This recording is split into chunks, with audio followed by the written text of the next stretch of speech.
আসসালামু আলাইকুম ওয়া রাহমাতুল্লাহ।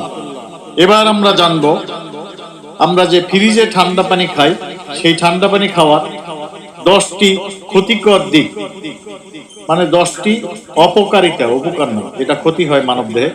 সেরকম হচ্ছে, ঠান্ডা পানি খেলে গলা ব্যথা ও কাশি হয়, ঠান্ডা পানি খেলে হজমের সমস্যা হয়, ঠান্ডা পানি খেলে গ্যাস্ট্রিকের সমস্যা বাড়ে, ঠান্ডা পানি খেলে হাড়ে চাপ পড়ে, ঠান্ডা পানি খেলে মাথা ধরতে পারে, ঠান্ডা পানি খেলে শরীর ঠান্ডা হয়ে যায়, ঠান্ডা পানি খেলে রোগ প্রতিরোধ ক্ষমতা কমে যায়, ঠান্ডা পানি খেলে শ্বাসকষ্ট হতে পারে, ঠান্ডা পানি খেলে গলা শুকিয়ে যায়, ঠান্ডা পানি খেলে দাঁত ব্যথা হতে পারে।